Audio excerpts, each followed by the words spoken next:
बीड जिल्ह्यामध्ये भारतीय जनता पक्षाच्या नेत्याने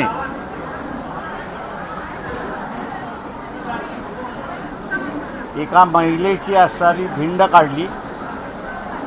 नुसती धिंड काढली नाही तर तिचं धिंड काढत असताना तिचं फिल्मही केली, व्हिडिओही केला. तिची धिंड काढण्याचं कारण असं की तिच्याकडे जी जमीन होती ती जमीन विकायला तयार नव्हते. भारतीय जनता पक्षाच्या गावगुंडाने ती जमीन पाहिजे होती, ती विकायला तयार नव्हती, म्हणून तिचा असताना पूर्णपणे नग्न अवस्थेमध्ये तिचा व्हिडिओ करत तो सोशल मीडियावरती टाकला.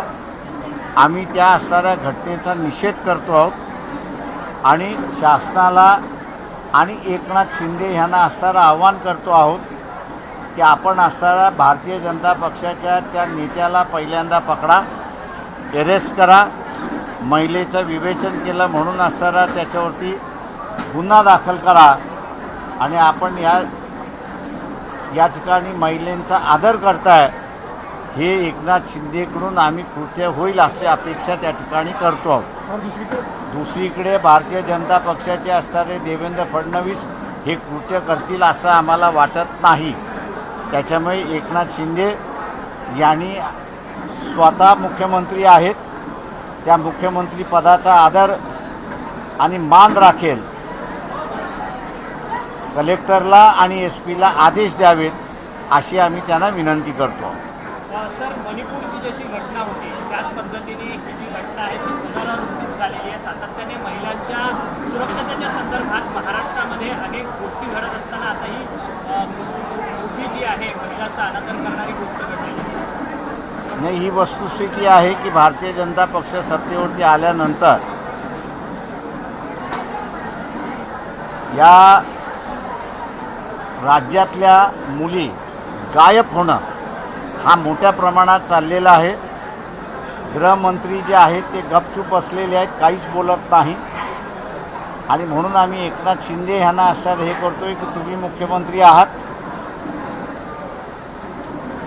तुमच्यावरतीच भारतीय जनता पक्ष आणि NCP मधून फुटून गेलेले अजित पवार हे अवलंबून आहेत हे लक्षात घ्या. जी चूक उद्धव ठाकरेंनी केली की त्यांनी अवाजवी वेटेज ज्याला काँग्रेस आणि राष्ट्रवादीला दिलं, त्या पद्धतीने आपण असताना सुद्धा लक्षात घ्या की आपण ह्या दोघांवरती अवलंबून नाही. भारतीय जनता पक्ष आणि फुटबॉलवादी NCP हे तुमच्यावरती अवलंबून आहेत. त्याच्यामुळे निर्णय हा तुम्ही घ्या असं आम्ही त्यांना विनंती करतो. सर, तुम्ही गृहमंत्र्यांची राजीनाम्याची मागणी करणार का? कारण की अत्यंत क्रूरपणा त्यांनी असणारा ॲक्शन घेतली नाही तर निश्चितपणे आम्ही ती मागणी करू. सर, दुसरीकडे पाहायला गेलं तर सुरेश धस किंवा त्यांच्या पत्नी काजल धस असतील या संदर्भात आहे त्याची राजीनाम्याची मागणी तुम्ही संबंधित त्यांचे भाजपचे नेते चंद्रशेखर बावनकुळे असतील किंवा देवेंद्र फडणवीस त्यांच्याकडे करणार ते आम्ही ते त्या पक्षाने असणारा त्यांच्या कार्यकर्त्यांशी कसं वागावं, काय करावं हा त्या पक्षाचा असणारा निर्णय आहे. त्यांनी जर असणारा त्या दोघांच्या विरोधात कारवाई केली नाही तर हा पक्ष रेपिस्ट आहे अशा रीतीने असणारा स्टॅम्प मारायला आम्ही मोकळे आहोत. महाराष्ट्र हा पुरोगामी विचारसरणीचा महाराष्ट्र मानला जातो आहे. महाराष्ट्रामध्ये बिनधास्त पुरोगामी म्हणून वावरला जातो. बिहार पॅटर्न किंवा UP पॅटर्न महाराष्ट्रामध्ये राबवण्याचा प्रयत्न भारतीय जनता पार्टीचा आहे का या संपूर्ण षडयंत्रातून तुम्हाला? ज्या काही घटना घडलेल्या आहेत आणि ज्या असणाऱ्या तरुण मुली महाराष्ट्रातून गायब होतात आहेत त्याचा शोध होत नाही, ते हळूहळू महाराष्ट्र बिहार करण्याच्या मार्गावरती आपल्याला त्या ठिकाणी दिसते. आम्ही महाराष्ट्राच्या जनतेला एवढंच म्हणणार आहोत की आपण ज्यांना चारित्र्यवान असं म्हणालो त्यांचं चारित्र्य आता आपल्यासमोर आलेलं आहे, तेव्हा आपण त्याच्याशी कसं वागायचं हे जनतेने आता ठरवलं पाहिजे. परंतु सर, आगामी काळात मणिपूरमध्ये अशीच घटना घडलेली, त्यामुळे देशभर याचा प्रक्षोभ झालेला होता. आता ही जी घटना घडली आहे त्या संदर्भात वंचित बहुजन आघाडी रस्त्यावरती उतरून सरकारच्या बीडमध्ये विरोधात आम्ही अगोदरच रस्त्यावरती उतरलेलो आहोत. किसन चव्हाण पक्षाचे असणारे वरिष्ठ असणारे उपाध्यक्ष आहेत, ते त्या ठिकाणी पोचलेले आहेत आणि कारवाई त्यांनी सुरुवात केली. तुम्ही जाणार आहात बीडमध्ये, त्या कुटुंबियाची भेट वगैरे घेणार आहात बीडमध्ये? ते मी रिपोर्ट घेईन आणि त्याच्यानंतर ठरवतोय.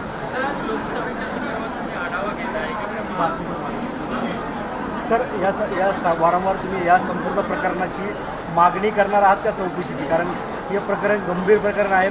मणिपूरसारखं प्रकरण घडले तसं महाराष्ट्रामध्ये घडते. ते आम्ही असं निवडणुकीच्या पार्श्वभूमीवर असंच षडयंत्र भारतीय जनता पार्टीकडून करण्याचा प्रयत्न ते आम्ही असं त्याची चौकशी झाली पाहिजे, तिला न्याय मिळाला पाहिजे आणि ज्यांनी कोणी केला आहे त्याला असणारा शिक्षा झाली पाहिजे, एवढं आम्ही त्या ठिकाणी पाहू. सर, आज तुम्ही संपूर्ण मुंबईतल्या 6 लोकसभा जागांची आढावा बैठक घेत आहे. खरं तर तुम्ही वारंवार इंडिया आघाडीमध्ये सामील करून घेण्याच्या संदर्भातलं पत्र जे आहे तुम्ही काँग्रेसच्या नेत्यांना दिलं, राष्ट्रवादीच्या नेत्यांना दिलं. आता तुम्ही स्वबळाची तयारी करता आहात का? ते मी मागेही म्हणालो होतो की ज्या अर्थी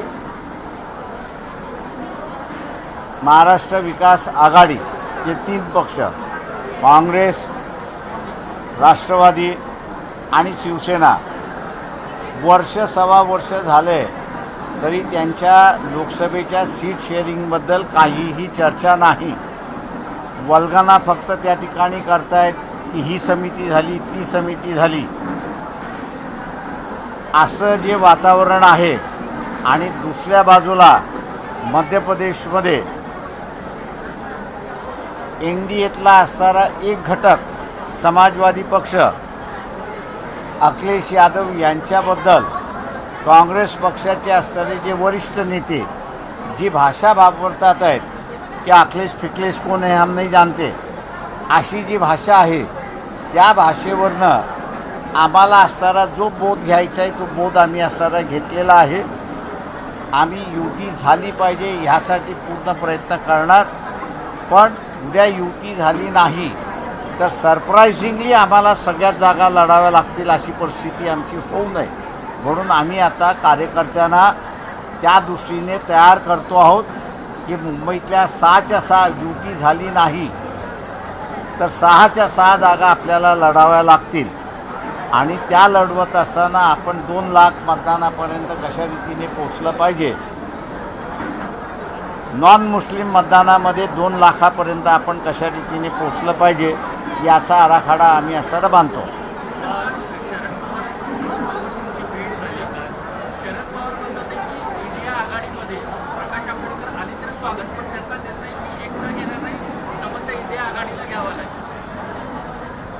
त्यांचं कोणाला निर्णय घ्यायचा आहे, कोणाला निर्णय घ्यायचा नाही, हा त्या इंडिया आघाडीचा प्रश्न आहे. त्यांनी जर आम्हाला निमंत्रण दिलं तर आम्ही त्या आघाडीमध्ये जाणार. निमंत्रण आलं नाही तर त्यांना घ्यायचं नाही हाच सरळ त्याच्यातला संदेश येतो.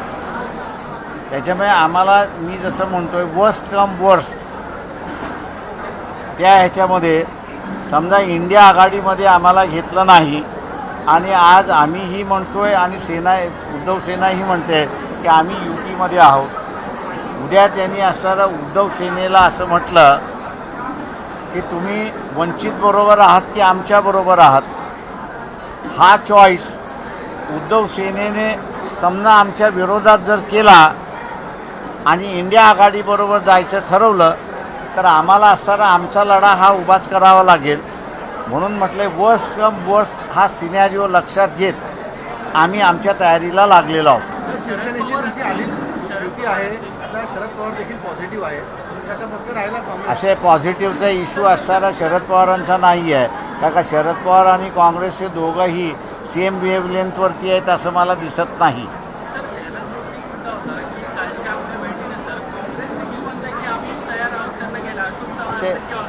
असे प्रश्न असे आहे की अशोक चव्हाणांचे वडील शंकरराव चव्हाण यांची आणि माझ्या वडिलांची फार जवळची मैत्री होती. वसंतदादांबरोबरची जशी होती तशी, यशवंतराव चव्हाणांबरोबरची होती तशी ती मैत्री आमची असणाऱ्या आम्ही दोघंही एकमेकांच्या विरोधात जरी लढलो असलो तरी आज आमची रिलेशन्स कायम आहेत असं मी त्या ठिकाणी म्हणतो आहे. आणि म्हणून त्यांनी त्यांची इच्छा व्यक्त केली की घेतलं पाहिजे, पण तेही म्हणतात की हे माझं व्यक्तिगत मत आहे. उद्धव ठाकरेंचे काही प्रयत्न सुरू आहेत का तुम्हाला इंडिया आघाडीपासून त्यांचे चाललेले आहेत प्रयत्न, पण मी जसं म्हणालो की उद्या इंडिया आघाडीमध्ये आम्हाला घ्यायचं नाही असं ठरलं आणि तिथे असणारा उद्धव ठाकरे यांच्या पुढे पेच केला की तुम्हाला इंडिया पाहिजे की वंचित पाहिजे, आणि समजा उद्धव ठाकरेंनी इंडिया हा जर त्या ठिकाणी चूज केला तर मग आम्हाला आमचा लढा हा उभा करावा लागेल. ती सिनॅरिओ लक्षात घेताना आम्ही असताना आमची बांधणी करतो. सर, तुम्ही बोलताना असं म्हणाले की राष्ट्रवादी किंवा काँग्रेस यांच्यामध्ये कुठेतरी बोलताना मतभेद आहेत की ते सोबत जाणार आहेत असं तुम्ही म्हणाले. कुठेतरी माझं म्हणणं असं आहे की ज्या अर्थी त्यांचा आत्तापर्यंत म्हणजे फेब्रुवारीमध्ये आता सर्वच राजकीय पक्षांपर्यंत ही बातम्या येऊन पोचलेल्या आहेत की फेब्रुवारीमध्ये असणारा लोकसभा अनाऊन्स होऊ शकते किंवा जानेवारीमध्ये होऊ शकते. ही बातम्या आल्यानंतर माझ्या दृष्टीने लोकसभेची तयारी होणं हे गरजेचं आहे आणि त्या दृष्टीने शिवसेना, महाराष्ट्र आणि NCP यांच्यातल्या सीट शेअरिंगची चर्चा कुठेतरी दिसली पाहिजे. ती आपल्याला दिसत नाही आणि त्याचं कारण एकच आहे की काँग्रेसने बैठक बोलवली तर NCP जात नाही, NCPने बैठक बोलवली तर काँग्रेस जात नाही, अशी परिस्थिती आहे. सर, आज सगळ्याच वृत्तपत्रांच्या पहिल्या पानावर EWSची ॲडव्हर्टायझिंग जाहिरात देण्यात आली होती आणि त्यात EWS मराठ्यांसाठी कसं सोयीस्कर हे मांडण्याचा प्रयत्न सरकारकडून झाला आहे. तुम्ही याकडे कसं बघता? मराठा समाजाचं आरक्षण आंदोलन देखील चालू आहे. प्रश्न असा आहे त्याच्यामध्ये की EWS हा जो आहे प्रकार, ज्याला कोर्टाने संविधानिक म्हणून ठरवलेला आहे या सगळ्या ह्याच्यामध्ये, तो मराठा समाजाच्या गळी उतरवल्या जातो एवढंच फक्त मी त्या ठिकाणी म्हणणार आहे. परंतु त्या जाहिरातीला संपूर्ण आता मनोज जरांगे पाटलांनी उत्तर दिलेलं आहे की आम्हाला तात्पुरती मलमपट्टी नको आहे, तर आम्हाला काहीतरी ठोस उपाय हवा आहे. आता त्यांची थोड्या वेळात पत्रकार परिषद होणार आहे. अवघे 2 दिवस त्यांच्या अल्टिमेटमला बाकी असताना दुसरीकडे शिंदे कमिटी जी स्थापन झालेली आहे ती म्हणते की आम्हाला पुन्हा 2 महिने अभ्यास करण्याकरता वाढीव वेळ हवा आहे. मी कालही म्हणालो आणि आजही म्हणतो आपल्यासमोर की शासनाने प्रामाणिकपणे मराठा समाजाला असणारा विश्वासात घेऊन की आम्हाला नेमकं काय करायचं आहे याचा त्यांनी प्रामाणिकपणे खुलासेवार त्यांना सांगितलं पाहिजे. हे 15 दिवस, महिना, 2 महिने, 3 महिने असं जे टाळमटाळ चाललेलं आहे त्याच्यातून चीड निर्माण होते हे लक्षात घ्या. मी आज पुन्हा असणाऱ्या एका गोष्टीचं रिपीट करतो आहे. गावामध्ये असेल, शहरामध्ये असेल, OBCचं कुटुंब असेल, दलितांमधलं कुटुंब असेल, आदिवासींमधलं कुटुंब असेल, मुस्लिम समाजामधलं कुटुंब असेल, या कुटुंबांमध्ये 20-25 वर्षच्या वयाच्या मुलांचा लग्नाचा इश्यू नाही आहे. परंतु मराठा समाजामध्ये हा 25च्या 30च्या आतमध्ये असणारा जो तरुण आहे, बेरोजगारी असल्यामुळे जमिनीमध्ये जेवढं पेरल्या जाते, उगवल्या जातो त्याला योग्य भाव न मिळाल्यामुळे तुम्हाला आज गावामध्ये मराठा समाजापैकी 30-40 या वयातली मुलं अशी मिळतील की ज्यांची लग्नच होत नाही आहेत. आणि ती लग्न होत नाही याचं कारण की ते वाईट धंद्याला आहेत, व्यसनादारी आहेत, अमुक आहेत, अजिबात नाही. त्यांना मुली देण्यापासून मुलीचं कुटुंब तयार नाही. हा बेरोजगार आहे, हा कसा आमच्या मुलीला सांभाळणार, हा एक फार मोठा इश्यू त्या ठिकाणी झालेला आहे. शासनाने हा जो यंगर जनरेशन, प्रोडक्टिव्ह एजमधला असणारा जनरेशन याची एनर्जी तुम्ही पॉझिटिव्हली वापरली नाही. बघा, ते लग्न झालं की तो असणारा कुटुंब, व्यवसाय, अमुक तमुक ह्या सगळ्या असणाऱ्या पॉझिटिव्ह एनर्जीकडे तो जातो. तुम्ही त्याला असणारा आज बेरोजगार ठेवलेला आहे. कुटुंबातली जमीन विभक्त झालेली आहे. आणि म्हणून ती उपजाऊ झालेली नाही किंवा सस्टेनेबल झालेली नाही, त्याचं लग्न होत नाही अशी असणारी परिस्थिती आहे. हा माणूस एक्सप्लोजिव्ह सिच्युएशनमध्ये आहे हे आपण लक्षात घ्या. जरंगे पाटलांच्या जी सभा आहे, मनोज यांच्या ज्या सभा होतात आहेत, या सभेमधला यंगर एलिमेंट जो आहे, या यंगर एलिमेंटमध्ये आपण असताना बघितलं तर 30-40% हा यंगर एलिमेंट मोठ्या प्रमाणात आहे की त्याला असं वाटतं आहे की मराठा समाजाला आरक्षण मिळाले तर मला नोकरी मिळण्याची चान्सेस आहे आणि माझं आयुष्य मी सुरळीत करू शकतो, ह्या आशेवादीने तो त्या ठिकाणी येतो आहे. याच्याशी शासनाने खेळू नये एवढंच फक्त मी शासनाला आव्हान करतो. सर, एकीकडे मराठा समाजाचा रस्त्यावरचा एवढा मोठा लढा सुरू आहे, पण ह्याच मराठा समाजातील आणि सत्ताधारी पक्षातील काही नेते म्हणतात की आम्ही 96 कुळे आणि कुणबी समाजाचं सर्टिफिकेट आम्ही आमच्या अंगाला लावून देणार आहे. पुन्हा एकदा जातीवादाकडे भरकटला जाते हा मुद्दा. प्रश्न असा आहे, म्हणूनच मी मागे म्हणालो होतो की इथं असणारा निजामी मराठा आणि रयतेतला मराठा हा मातीतला मराठा आणि हा निजामी मराठा हा सत्तेतला मराठा. त्याच्यामुळे सत्तेतल्या मराठ्याची मस्ती आपल्याला दिसायला लागलेली आहे. तो आता रयतेच्या मराठ्यांचं जे आहे तो हिनवणं चाललेलं आहे, त्याला अपमानित करणं त्या ठिकाणी चाललेलं आहे आणि त्याला आरक्षण कसं मिळणार नाही या दृष्टीने त्याचे प्रयत्न चाललेले आहेत. थँक्यू. सर, तुम्ही ते धूळ प्रदूषणावर एक आंदोलन घेणार आहेत. आता केंद्र आग सक्षम करते या सगळ्या मुद्द्यांमध्ये. मुंबईने दिल्लीलाही मागं ठेवलेलं आहे प्रदूषणाच्या बाबतीत आणि आज अँटी स्मॉग करतात आहे पालिकेत. मी असणारा आपल्याला एक 26 तारखेला जे आहे पोल्युशन बोर्डावरती आम्ही असणारा मोर्चा टाकणार आहोत. दिल्लीमध्ये पोल्युशन ज्यावेळेस झालं त्यावेळेस सुप्रीम कोर्टाने 3 इंडस्ट्रीज 3 कॅटेगरीमध्ये डिवाईड केल्या आणि ह्या 3 कॅटेगरीमधल्या डिवाईड केलेल्या इंडस्ट्रीमध्ये ज्या पूर्णपणे हॅझर्डस आहेत, टॉक्सिक गॅसेस सोडतात, त्यांना असणारा पूर्णपणे बंदी केलेली आहे. तो जो दिल्ली शहरापुरता असणारा निर्णय जो आहे तो महाराष्ट्र शासनाने तशाच्या तसा रीतीने स्वीकारावा आणि पोल्युशन बोर्डाने ती गाईडलाईन लक्षात घेऊन मुंबईतून या ज्या टॉक्सिक इंडस्ट्रीज आहेत यांचं लायसन्स कॅन्सल करावं अशी मागणी आम्ही असणारं त्या ठिकाणी घेऊन चाललेलो आहोत. आणि हा मोर्चा 26 तारखेला आहे. मुंबईचे आमच्या असणारे अध्यक्ष जे आहेत अबुलभाई जे आहेत त्या नेतृत्व करणार आहेत आणि त्यांच्या अध्यक्षतेखाली हा मोर्चा आहे. सर, याआधी गेल्या वर्षी पंजाब मॉडेल म्हणजे पंजाब चंदीगडमध्ये जसा मॉडेल तयार करण्यात आला होता की इमारतीच्या बांधकामावर एकंदरीत कव्हर अप करण्याचा तो मॉडेल राबवण्याचा प्रयत्न झाला होता, पण तो फसला होता.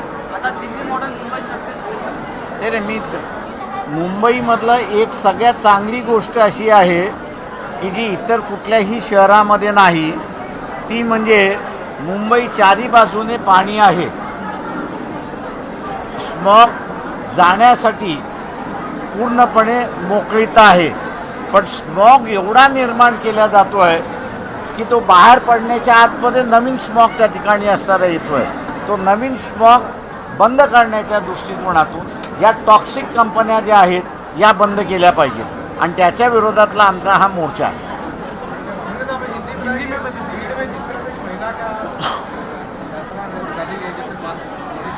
देखिए, बीजेपी के वरिष्ठ नेता जो है उनका परिवार उसमें लगा हुआ है कि एक नोमैडिक ट्राइब की जो महिला है उस नोमैडिक ट्राइब की महिला का उन्होंने विवस्त्र किया, उनको परेड किया और उनका वीडियो भी बनाया और वो सोशल मीडिया पर अपलोड भी कर दिया.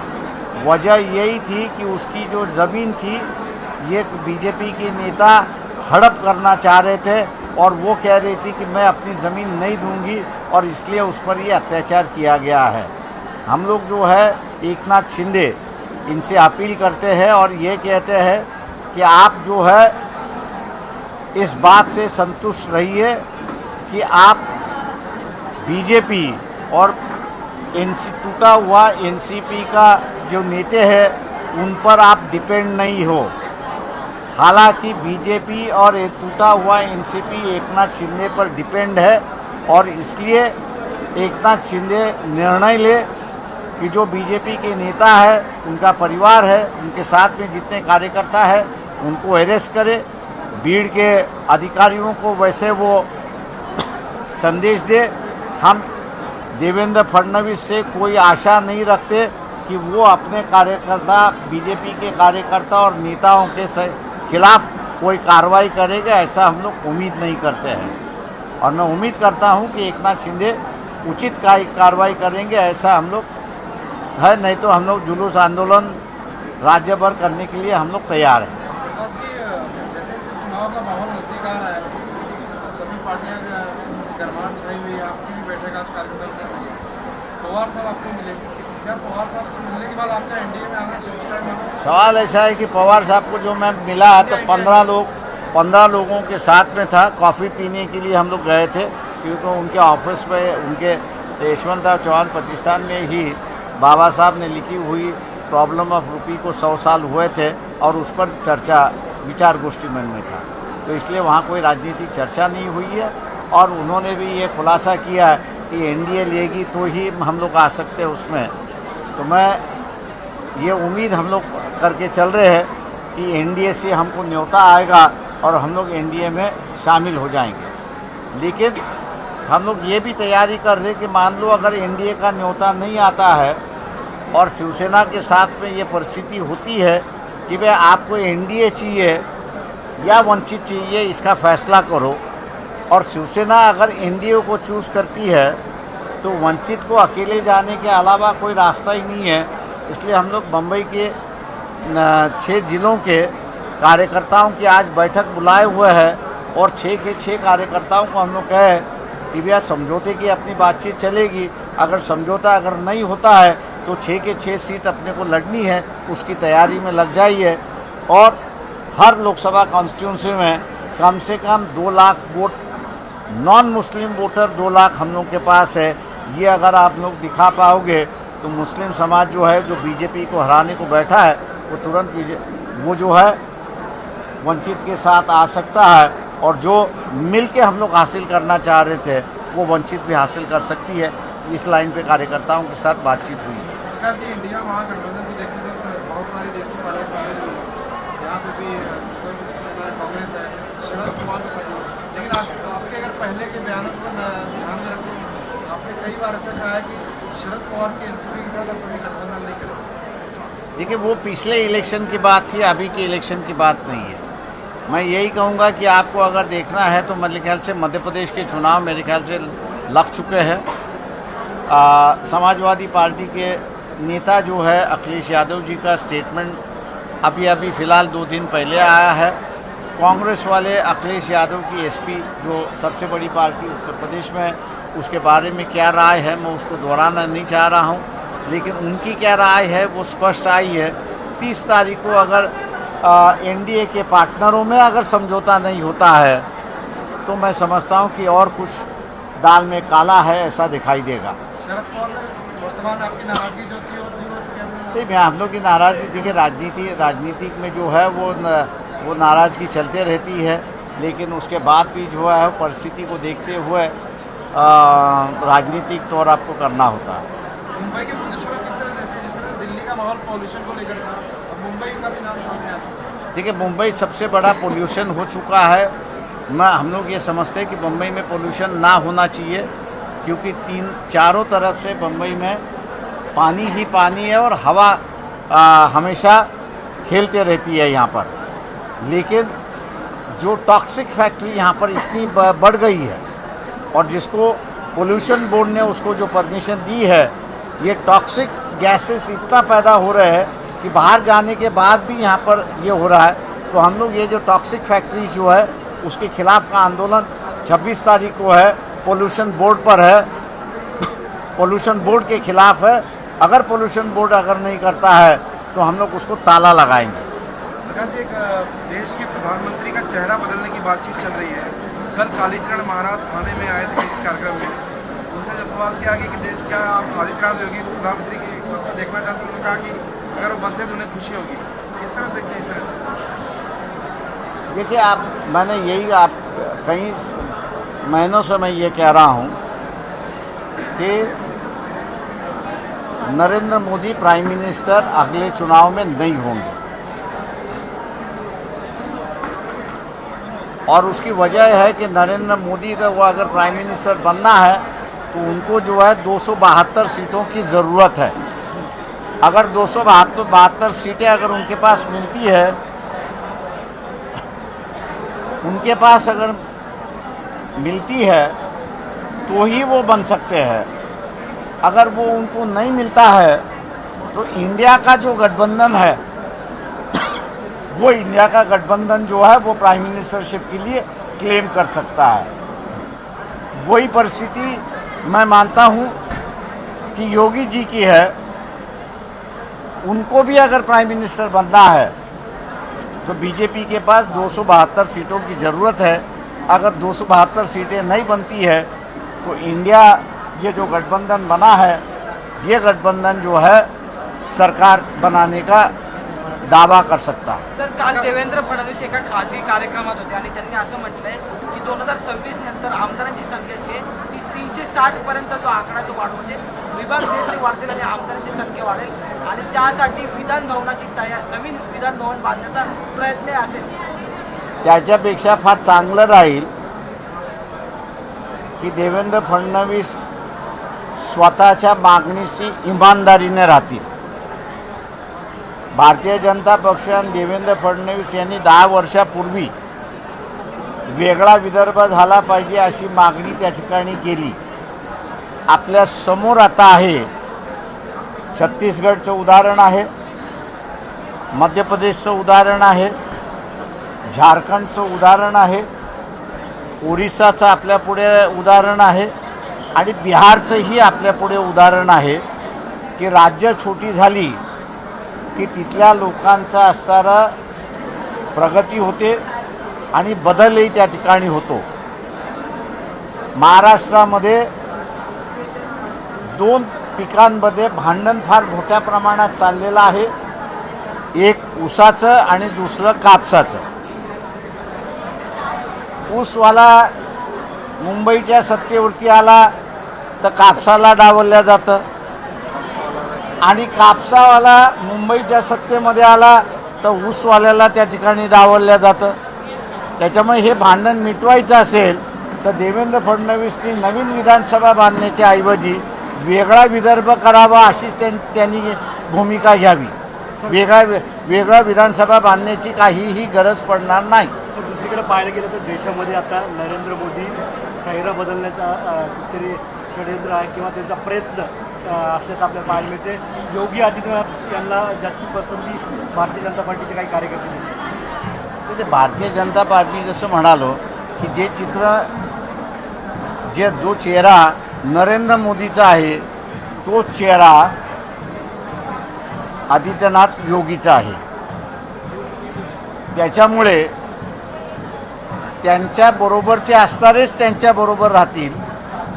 इंडियामधला कुठलाही घटक हा त्यांच्याबरोबर जाणार नाही।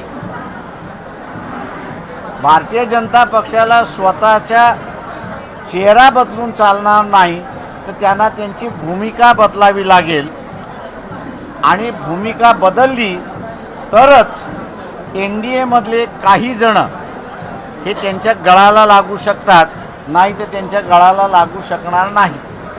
थँक्यू। किती लोकसभा सीटांची प्रधानमंत्री पदाला गरज पडणार आहे? प्रधानमंत्री पदासाठी किती लोकसभा सीटांची? मैं इतना कहूँगा कि अगर नरेंद्र मोदी को प्रधानमंत्री बनना है और आदित्यनाथ योगी को प्राइम मिनिस्टर बनना है तो उनको कम से कम 272 सीटों की ज़रूरत होगी। समझे, आप पूछ रहे हो प्राइम मिनिस्टर नरेंद्र मोदी होणार असतील किंवा भारतीय जनता पक्षामार्फत योगी हे होणार असतील तर त्यांना सिंपल मेजॉरिटीची गरज आहे आणि ती सिंपल मेजॉरिटी 272ची आहे। हे आपण लक्षात ठेवा. एबीपी माझा, उघडा डोळे बघा नीट.